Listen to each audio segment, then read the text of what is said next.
رب اشرح لي صدري ويسر لي أمري واحلل عقدة من لساني يفقهوا قولي رب زدني علما اللهم فقهنا في الدين اللهم بارك لنا في أوقاتنا اللهم أخلصنا لوجهك الكريم يا رب لك الحمد كما ينبغي لجلال وجهك ولعظيم سلطانك اللهم صل على محمد صلى الله عليه وسلم وعلى آل محمد صلى الله عليه وسلم۔ کتاب النکاح، باب الرضاع۔ حقیقی رضاعت وہی ہے جو دودھ دینے کی مدت میں ہو اور پیٹ میں غذا کا باعث ہو، یعنی بچے کی بھوک مٹی ہو یا وہ تھوڑا سا چپ بھی ہوا ہو۔ مثلاً کوئی بچہ رو رہا ہے، بعض اوقات ایسے بھی ہوتا ہے کہ دو ہی رشتہ دار خواتین ایک ہی وقت میں یا آگے پیچھے بچے کو جنم دیتی ہیں، ایک ہی غیر موجودگی میں دوسری اس کے بچے کو دودھ پلا دے تو وہ چپ ہو جاتا ہے نا، رونا بند کر دیتا، ظاہری بات اس کو بھوک لگی، اس کو آپ کچھ اور کھلا بھی نہیں سکتے، تو پیٹ میں تو چلا گیا، اب اس سے رضاعت ثابت ہو جائے گی، لیکن یہ اس مدت کے اندر ہونا چاہیے جس میں دودھ پلانا ہے۔ وعن ام سلمہ رضی اللہ تعالی عنہ سے روایت ہے، قالت کہتی ہیں، قال فرمایا رسول اللہ صلی اللہ علیہ وسلم نے، لا يحرم من الرضاع، نہیں حرمت ثابت ہوتی دودھ پینے سے، الا مگر ما فتق الامعاء، سوائے اس دودھ کے جو آنتوں کو کھولے، وکان قبل الفطام، اور دودھ چھڑانے سے پہلے ہو، یعنی مدت کے اندر اور اس کی پیٹ میں غذا کا باعث ہو۔ وعن ابن عباس رضی اللہ تعالی عنہما سے روایت ہے، قال کہتے ہیں، لا رضاع، نہیں کوئی رضا، الا فی الحولین، سوائے اس رضاعت کے جو 2 سال کی مدت میں ہو۔ رواہ دارقطنی وابن عدی مرفوعا وموقوفا ورجح الموقوف، یعنی 2 سال کی مدت ہے اور اسی کے اندر اندر یہ ہونا چاہیے، اس کے بعد تو بالکل جائز ہی نہیں ہے، اور اس مدت کے اندر اندر ہو تو پھر ٹھیک ہے۔ وعن ابن مسعود رضی اللہ تعالی عنہ سے روایت ہے، قال کہتے ہیں، قال فرمایا رسول اللہ صلی اللہ علیہ وسلم نے، لا رضاع، نہیں کوئی رضا، الا مگر ما انشز العظم، جو ہڈی کو اٹھائے، وانبت اللحم، اور گوشت کو اگائے، یعنی اس کے جسم میں اس کو تقویت دے، قوت دے۔ زوجین کے بارے میں اگر کوئی دعویٰ کر دے، کوئی عورت کہہ دے کہ میں نے ان دونوں کو دودھ پلایا، پھر ان میں تفریق کروا دی جائے۔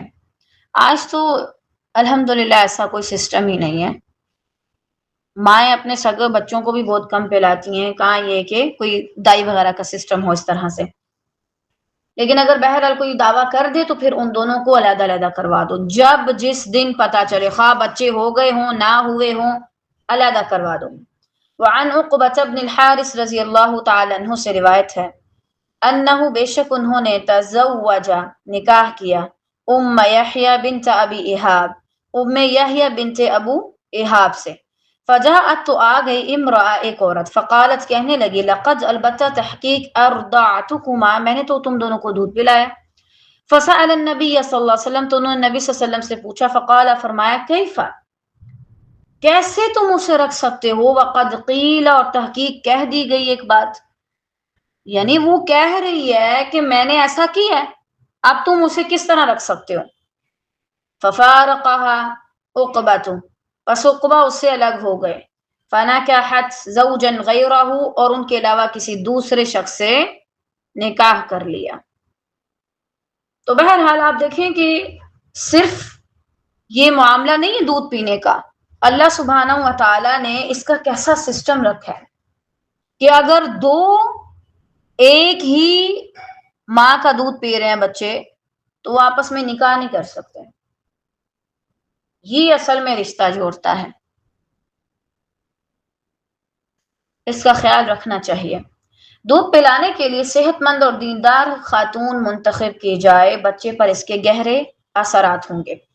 واللہ اگر ایک ایسی عورت ہے جو نماز نہیں پڑھتی، اولاً تو اپنی پریگننسی میں اس چیز کا خیال رکھیں، اس کا نماز پڑھیں اہتمام کے ساتھ، اچھی چیزیں پڑھیں، پازیٹیو چیزیں اپنے آس پاس رکھیں، پازیٹیو سوچیں، نیگیٹیوٹی سے خود کو بہت زیادہ دور کر دیں، اللہ سے باتیں کریں، غور و فکر کریں، اپنے دماغ کا استعمال کریں، دل پہ کنٹرول رکھیں، فالتو قسم کے کھانے سے بچیں۔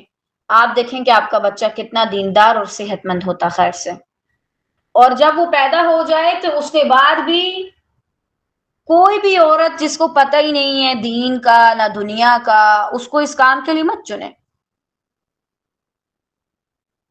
عورت جو ہوتی ہے وہ مستقبل کے لیے دوسروں کو علماء دے کے جاتی ہے، امت کو بیٹے اولاد دے کے جاتی ہے۔ ایسی ماں کہ جسے خود ہی کسی کام کی عقل نہیں، وہ بچے کو کیا دے گی؟ کہنے سننے کو تو برا لگ رہا نا، لیکن یہی بات ہے۔ ایک ماں ٹک ٹاک پہ خود معذرت کے ساتھ ناچنے کا کام کرتی ہے، ویڈیوز بنانے کا کام کرتی ہے، گانے گانے کا کام کرتی ہے، وہ اپنے بچے کو کیا سکھائے گی؟ یہی واہیاتی، اور کیا سکھائے گی؟ اولاً تو مرد کو چاہیے شادی ہی اس عورت سے کرے جو دیندار ہے۔ اب ہمارے ہاں مسئلہ ایک نہیں ہے، بہت سی عورتیں نے کہ ان کے مرد اچھے نہیں ہیں، کوئی نہ کوئی تو اثر باقی رہے گا نا۔ مرد نماز نہیں پڑھتے، ہٹے کٹے ہیں، سارا کچھ کریں گے، عورتوں کا بھی شوق ہے لیکن نماز نہیں پڑھیں گے، اٹھ کے مسجد تک نہیں جایا جاتا۔ جن کی ہو چکی سو ہو چکی، جن کی ابھی نہیں ہوئی وہ آئندہ ایسے لوگوں سے باز رہیں۔ تھوڑا سا ٹائم ہے دنیا میں، ایویں جان کے بندہ ایسے عجیب انسانوں کے ساتھ کہ جن کے اندر ایمان ہی نہیں ہے ان کے ساتھ بندہ رہ کے اپنی زندگی ضائع کر دے، اور آپ پر بھی اثر جاتا ہے۔ اگر آپ کا شوہر نماز نہیں پڑھتا، آپ کے اندر بھی سستی ہوگی۔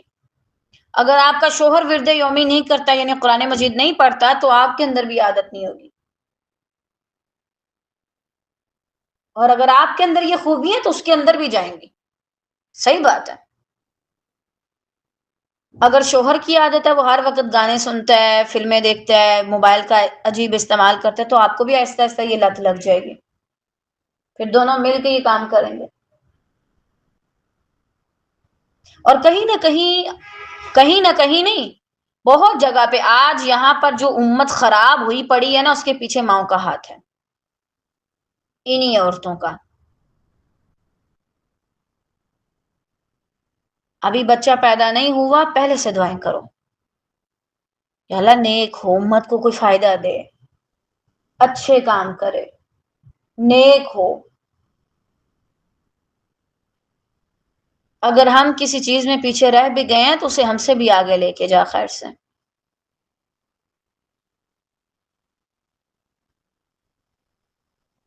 اور اگر آپ کو لگتا ہے نا کہ آپ کے اندر وہ دینداری نہیں، تو واللہ کسی اور دیندار عورت کا انتخاب کر لیں اپنے بچوں کو دودھ پلانے کے لیے، یا اپنے آپ کو نیک بنائیں۔ بہت اثر پڑتا ہے۔ ہم کہتے ہیں نہیں پڑتا، بہت پڑتا ہے۔ اگر ماں ساتھ ساتھ ٹک ٹاک دیکھ رہی ہے، ساتھ ساتھ بچے کو سنبھال رہی ہے، کیا اثر پڑے گا؟ وہ بچہ پنجابی کوئی اور زبان سنتے سنتے سیکھ جاتا ہے، تو آپ کو کیا لگتا ہے کہ وہ جب اس کے کانوں میں گانے اور اس طرح کی گندی گفتگو پڑے گی تو کیا وہ اس کے اندر نہیں آئے گی؟ آئے گی، وہ سیکھے گا۔ اور آج تو ماشاءاللہ مائیں ایسی ٹریننگ کرتی ہیں، سلام ہے ان کی تربیت کو، ادھے پچتے کپڑے پہنوا کے اپنی بیٹیوں کو باہر چھوڑ دیتی ہیں۔ لڑکے ہیں تو ان میں کوئی حیا نہیں۔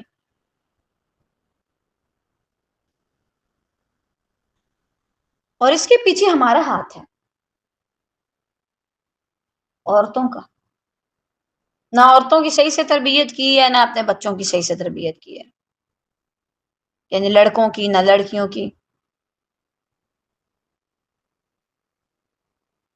اور اگر آپ کو یہ منصب سنبھالنا نہیں آتا نا والدین والا، دیکھیں جیسے ایک نبی کا عہدہ ہے، ایک لیڈر کا ہے، ایک قوام مرد کا ہے، اسی طرح ایک عورت کا بھی عہدہ ہے۔ اگر آپ اس منصب کو نہیں سنبھال سکتی تو واللہ ہی اپنے گھر بیٹھیں۔ اگر آپ کو لگتا ہے کہ آپ مزید کوڑا کرکٹ میں اضافہ کریں گی تو کوئی بچہ پیدا مت کریں، اپنی زندگی کو سنوار دے، پھر دین سیکھیں اور بس اپنے تک کریں۔ اگر آپ کو دوسروں پہ کام کرنا نہیں آتا تو اللہ آپ سے یہ بھی سوال کرے گا۔ آپ کو پتہ ہے حدیث میں کیا آتا ہے؟ قیامت کے دن کچھ اولادوں نے اپنے ماں باپ کے گلے پکڑے ہوں گے، بتاؤ کیوں نہیں فجر میں اٹھاتے تھے؟ اللہ تعالیٰ کہیں گے اولاد سے کیوں نہیں اٹھتے تھے؟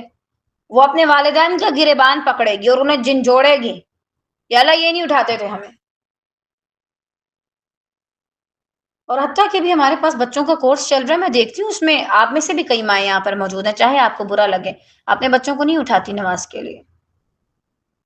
اور ماشاءاللہ وہ سمجھدار بچے ہیں، دانے بچے ہیں، اتنے چھوٹے نہیں ہیں، 7 سال سے اوپر کے ہیں، 10 سال سے اوپر کے ہیں، شرما کے بتا رہے ہوتے ہیں ماما نے نہیں اٹھایا تھا۔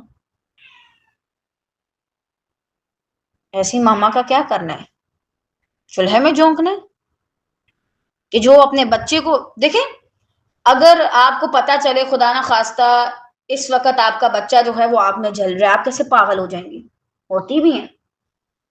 لیکن جس وقت آپ اپنے بچوں کی تربیت غلط کر رہی ہوتی ہیں نا، اور انہیں اچھائی کا حکم نہیں دے رہی ہوتی، انہیں سکھا نہیں رہی ہوتی، اس وقت گویا وہ اس جہنم کی طرف جا رہے ہوتے ہیں جلنے کے لیے۔ چھوٹے سے ہی بڑا ہوتا ہے نا انسان، اس لیے ان کی تربیت میں کوئی کسر نہ چھوڑیں۔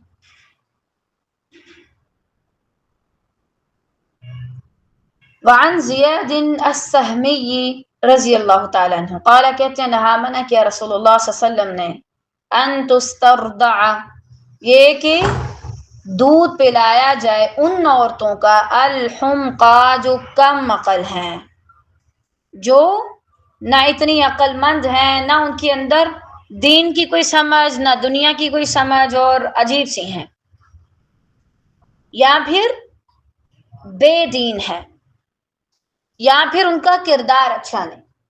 اور میں آپ کو بتا دوں کہ اگر آپ گانے سنتی ہیں اور گانوں پہ ناچ بھی لیتی ہیں تو آپ کا کردار اچھا نہیں ہے، ٹھیک ہے؟ اور اسی طرح اگر شادی بیاہ پر آپ مردوں کے سامنے کسی بھی کپڑوں میں منہ اٹھا کے چلی جاتی ہیں تو آپ کا وہ کردار نہیں ہے جو اسلام میں ایک عورت سے کردار مطلوب ہے۔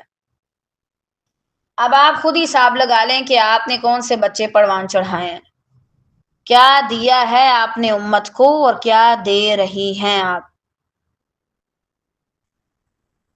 آپ کے بچے آپ کے ذریعے ایک اسکول میں ہیں اور آپ ان کی کیسی ٹریننگ کر رہے ہیں، ہر چیز نوٹ کی جا رہی ہے۔ اللہ تعالی ہم سب کو سمجھ عطا کرے اور ہمیں توفیق دے کہ ہم اپنی سب سے پہلے اور اس کے بعد اپنے بچوں کی اور اس امت کی، اس کے معاشرے کی اچھی تربیت کر سکیں دین اسلام کے مطابق، خیر اور عافیت کے ساتھ، آمین یا رب العالمین۔ یہاں پر الحمدللہ ہمارا یہ باب مکمل ہوا، باقی انشاءاللہ خیر سے ہم نیکسٹ کلاس میں پڑھیں گے۔